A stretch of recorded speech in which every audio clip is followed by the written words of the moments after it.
Hello students, welcome back to this channel. तो आज हम करेंगे क्लास 10th का पार्ट 10, जिसमें हम पढ़ेंगे केमिकल्स फ्रॉम कॉमन सॉल्ट के बारे में।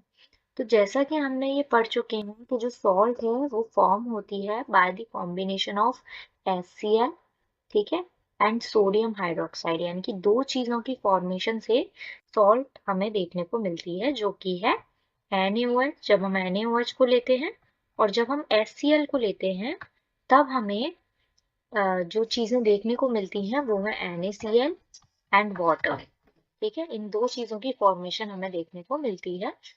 ठीक है, जिसको हम, ये जो NaCl है इसको हम क्या बोलते हैं? सोडियम क्लोराइड बोलते हैं। ठीक है, ये वही सॉल्ट है जो कि नॉर्मली हमारे फूड वगैरह में डलता है। ठीक है, तो इस एक्टिविटी से ऊपर हमने देखा कि अगर हम स्ट्रॉन्ग बेस लें, ठीक है, यहाँ पर NaOH जो हमने लिया है वो एक स्ट्रॉन्ग बेस है, और यहाँ पर जो हमने HCl लिया है वो एक स्ट्रॉन्ग एसिड है। ठीक है, तो इससे जिस सॉल्ट का फॉर्मेशन होगा उसका नेचर आपको न्यूट्रल देखने को मिलेगा। ठीक है, तो ये जो कॉमन सॉल्ट होती है इसको हम सोडियम क्लोराइड कह रहे हैं। ठीक है, ये आपके कैसे नेचर की होती है? न्यूट्रल नेचर की होती है। जो आपका सी वाटर होता है उसमें बहुत सारी सॉल्ट्स डिसॉल्व होती हैं। ठीक है, और जो सोडियम क्लोराइड है, ठीक है, वो इन्हीं सॉल्ट से सेपरेट किया जाता है। ठीक है, और तब जाकर वो हमारे घरों तक आता है ताकि वो फूड की प्रिपरेशन में यूज किया जा सके। ठीक है, तो जितने भी सॉलिड सॉल्ट्स हैं, ठीक है, वो हमारी कंट्री के अलग अलग पार्ट्स में हमें देखने को मिलते हैं, और ये बड़े बड़े क्रिस्टल्स में आपको देखने को मिलते हैं। ठीक है, और ये क्रिस्टल्स जो हैं वो ब्राउन कलर के होते हैं। ठीक है, क्यों ब्राउन कलर के होते हैं? क्योंकि इनमें इम्प्योरिटीज देखने को मिलती है। ठीक है, तो इसी को हम रॉक सॉल्ट कहते हैं। ठीक है, फिर से सुनिएगा, रॉक सॉल्ट क्या होता है? ये जो टर्म है आपका रॉक सॉल्ट, इसका मतलब क्या है?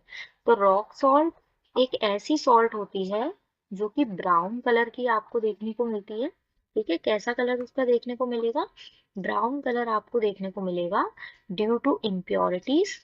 और ये आपकी जो सॉल्ट है, ठीक है, ये जो आपकी रॉक सॉल्ट है, ये ड्यू टू इम्प्योरिटीज आपको ब्राउन कलर की देखने को मिलेगी। और इसके बड़े बड़े लार्ज क्रिस्टल्स आपको देखने को मिलते हैं। कैसे क्रिस्टल्स देखने को मिलते हैं? लार्ज क्रिस्टल्स आपको इसको देखने को मिलते हैं। ठीक है, तो जो बेड्स है आपकी रॉक सॉल्ट की वो फॉर्म होती है जब जो सी है, ठीक है, वो काफी ज्यादा ड्राई अप हो जाती है।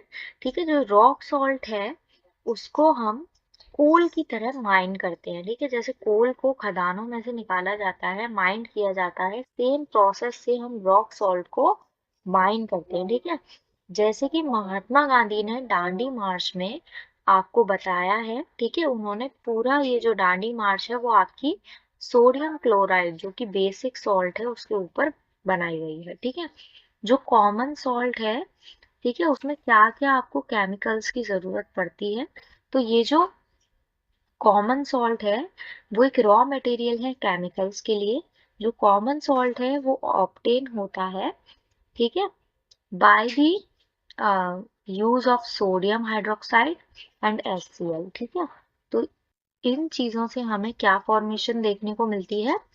सोडियम हाइड्रोक्साइड यानी कि NaOH को, ठीक है, NaOH को जब हम किससे ट्रीट कराते हैं? एक एसिड से ट्रीट कराते हैं, तब हमें NaCl की फॉर्मेशन देखने को मिलती है। और ये जो NaCl है ये बहुत सारी चीजों को बनाने के लिए यूज होता है, जैसे कि बेकिंग सोडा, ठीक है, washing soda, okay, bleaching powder, और बहुत सारी चीजें, डिफरेंट डिफरेंट चीजें बनाने के लिए यूज होता है। अब सबसे पहले हम देखेंगे कि सोडियम हाइड्रोक्साइड की फॉर्मेशन होती कैसे है।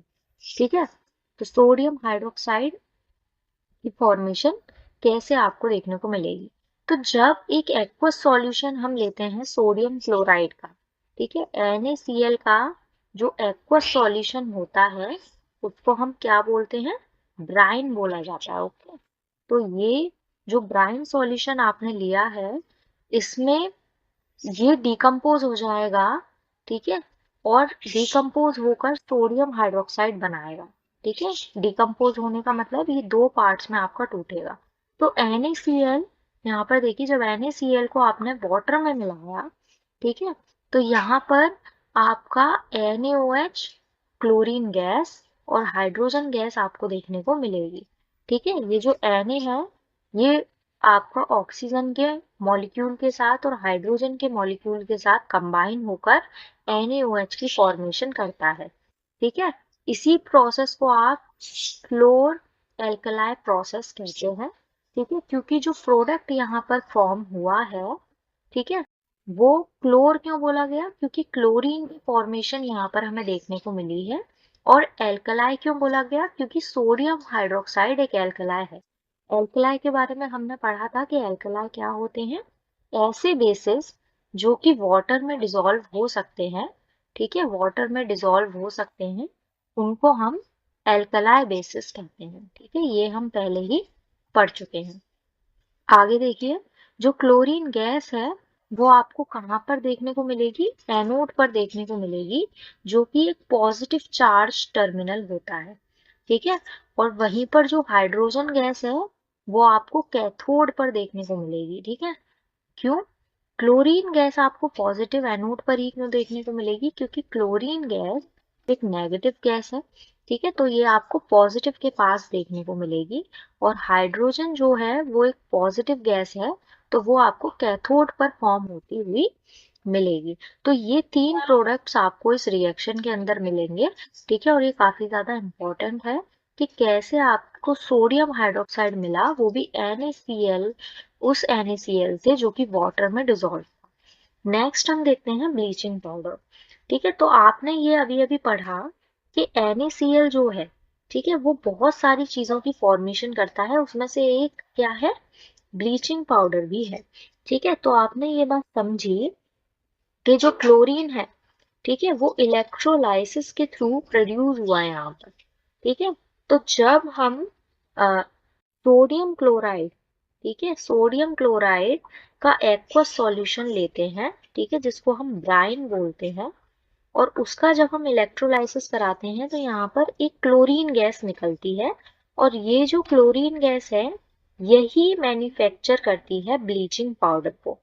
ठीक है, यही मैन्युफैक्चर करती है ब्लीचिंग पाउडर को। तो इस इक्वेशन में जैसा आपको दिख रहा है कि यहाँ पर क्लोरीन गैस का यूज किया गया है, तो ये वही क्लोरीन गैस है जो कि ऊपर आपको देखने को मिली थी। ठीक है, ऊपर जो रिलीज हुई थी। तो ब्लीचिंग पाउडर तब प्रोड्यूस होता है जब जो एक्शन है आपका क्लोरीन का वो ड्राई स्लेक्ड लाइम के साथ कराया जाता है। ठीक है, स्लेक्ड लाइम का फॉर्मूला क्या होता है, आपसे पूछा जाता है कि क्विक लाइम और स्लेक्ड लाइम का फॉर्मूला क्या होता है। ठीक है, तो स्लेक्ड लाइम का जो फॉर्मूला है वो आपको देखने को मिलेगा CaOH होल ट्वाइस। ठीक है, ये आपका स्लेक्ड लाइम का फॉर्मूला होता है। और क्विक लाइम का फॉर्मूला आपका होता है CaO। ठीक है, जिसको हम बोलते हैं कैल्शियम ऑक्साइड।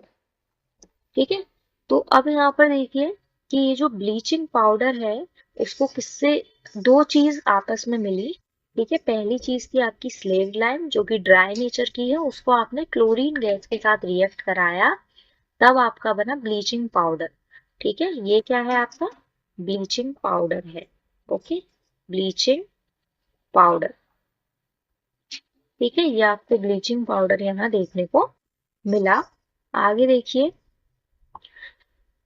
तो ऐसे करके जो ब्लीचिंग पाउडर है उसकी फॉर्मेशन आपको देखने को मिली। ठीक है, ये काफी ज्यादा कॉम्प्लेक्स रिएक्शन आपको देखने को मिलती है। आगे देखते हैं, जो ब्लीचिंग पाउडर है उसके यूजेस क्या क्या है। तो एग्जाम में इसके आपके यूजेस आते हैं। ठीक है, कि दो दो यूजेस हर उसके लिखिए। जैसे ब्लीचिंग पाउडर के दो यूजेस आ जाएंगे, बेकिंग पाउडर के दो यूजेस आ जाएंगे। ठीक है, तो जो ब्लीचिंग पाउडर है उसका यूज कहाँ होता है, कॉटन को ब्लीच करने के लिए।